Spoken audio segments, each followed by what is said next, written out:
Je ferai de toutes les roturières des héritières.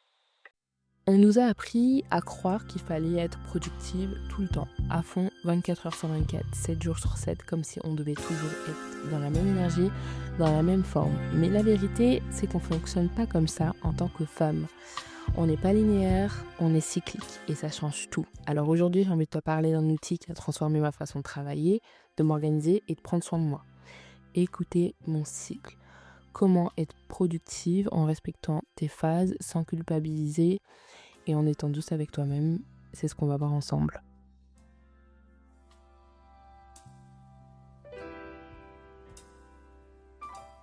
Comprendre ton cycle, c'est comprendre ton énergie. On traverse des phases physiques, émotionnelles différentes tout au long de notre cycle et c'est une richesse, pas un problème tout d'abord. Et quand j'ai compris ça, j'ai arrêté de me demander qu'est-ce qui va pas chez moi aujourd'hui. La réponse, elle était simple. Rien ne va mal, c'est juste moi qui n'avais pas une bonne compréhension de mon corps et mon corps à ce moment-là me parlait. Il me disait juste où j'en étais et ce dont j'avais besoin. Donc, dans un premier temps, ton cycle, il se compose en 4 grandes phases. Pense à ton cycle comme une année entière, condensée en un mois. En gros, en hiver, c'est la menstruation, c'est le moment de l'introspection, tu es fatigué et c'est ok. C'est une période pour te reposer, méditer et faire le tri dans tes pensées. En règle générale, quand tu as tes règles, on va aussi te recommander d'éviter les sports durs, notamment la musculation. Tu peux le faire, mais c'est à éviter. Privilégier des sports doux comme le pilates ou alors le yoga. Ensuite, le printemps, ça va être la phase folliculaire. Donc, ton énergie, elle revient. Et c'est le moment de te lancer dans des projets, etc., etc. Donc, ça, c'est juste après tes règles. Donc tu vas avoir beaucoup d'énergie à ce moment-là, tu vas avoir un pic d'énergie et c'est à ce moment-là qu'on va te recommander de faire tes projets, de planifier et c'est là que tu ressens un big élan de motivation. Ensuite tu vas avoir l'été, donc même au niveau de ta peau, ça va se voir. Donc tu vas rayonner, c'est une période où tu te sens beaucoup plus apte à socialiser, à être vu et c'est le moment idéal pour prendre la parole, organiser des événements parce que c'est un moment où tu seras magnétique. Et enfin, la phase lutéale, donc quand tout redescend et que tu t'apprêtes à avoir de nouveau tes règles, environ une semaine avant, donc c'est l'automne. Et ce sera un moment où il faudra que tu te recentres sur toi-même, que tu termines ce que tu as commencé. Et c'est à ce moment-là que tu pourras être amené à être un petit peu plus irritable. Donc c'est un moment où il faut que tu prennes soin de toi.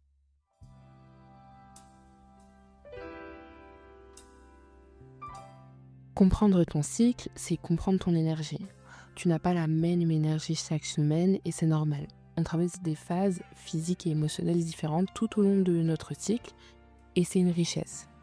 Quand j'ai compris ça, j'ai arrêté de me demander qu'est-ce qui va pas chez moi. La réponse, elle était simple.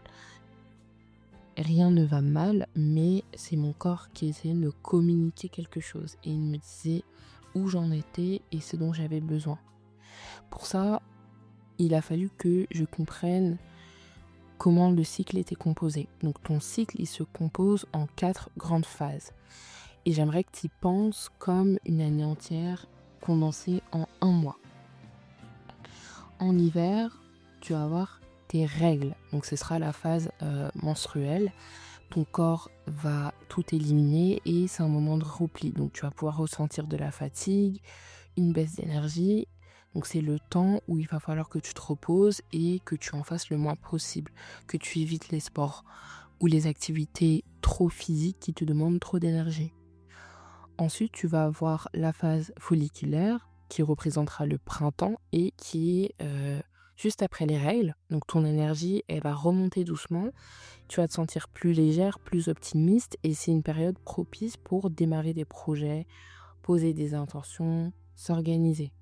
Tu vas avoir l'été, donc qui correspond à l'ovulation. Tu vas avoir un pic d'énergie, de la confiance. Tu seras tourné plus facilement vers l'extérieur et c'est le moment idéal pour toi pour être visible, prendre la parole, voilà, sociabiliser. Et enfin, tu vas avoir l'automne qui est la phase lutéale avant tes règles. Donc tu ralentis, tu as besoin de finir tout ce que tu as commencé, tu es un petit peu plus sensible, plus critique, un peu moins tolérante. Donc c'est le bon moment pour analyser, ranger, trier et après ça recommence.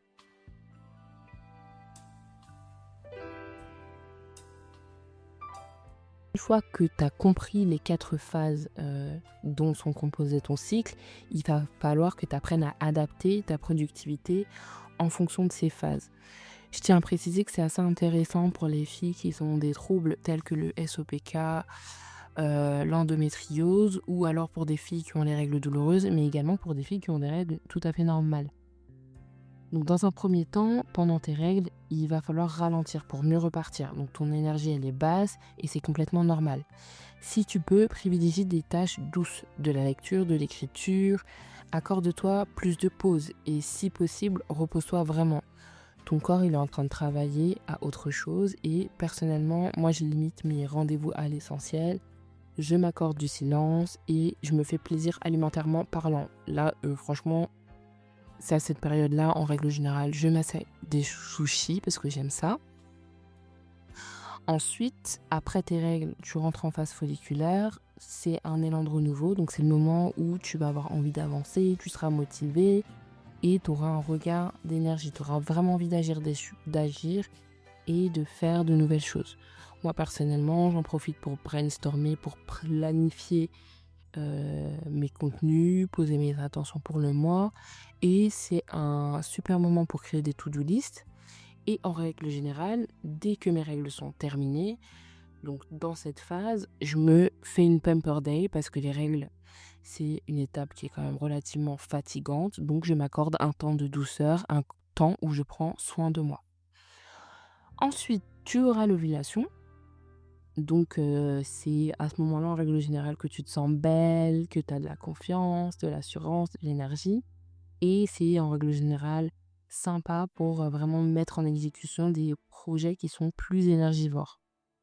Et enfin, tu retournes de nouveau en phase lutéale et donc ton énergie redescend. Il y a un besoin de retour vers toi-même, donc j'en profite pour ma part pour terminer les choses que j'ai commencées et pour ralentir et préparer l'arrivée de mes règles. Et si la fatigue ou l'irritabilité sont là, je m'écoute sans me juger, je sais ce qui m'arrive, donc je suis douce avec moi.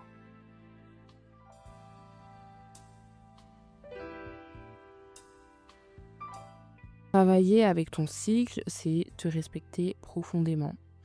On est dans une société où on nous demande à nous les femmes d'être extrêmement productives, mais c'est sur un modèle patriarcal qui prend absolument pas en compte notre cycle, même s'il y a des choses qui essayent d'être mises en place pour ça. Donc comprends que t'es pas obligé de te forcer. C'est pas parce que tu ralentis que t'es pas productive. C'est une autre forme de productivité qui est beaucoup plus réfléchie et c'est une forme de productivité qui prend soin de toi pour la durée sur le long terme. Respecter tes phases, c'est éviter l'épuisement et c'est surtout avoir un équilibre durable. Ensuite, tu mérites de vivre à ton rythme et c'est un fait. Même si c'est pas ce qu'on t'a appris, même si tu as l'impression que tu vas trop vite autour de toi, ton rythme, il est légitime. Il te permet d'être plus aligné, plus efficace, plus sereine. Et plus tu l'acceptes, plus tu seras en mesure de t'ancrer.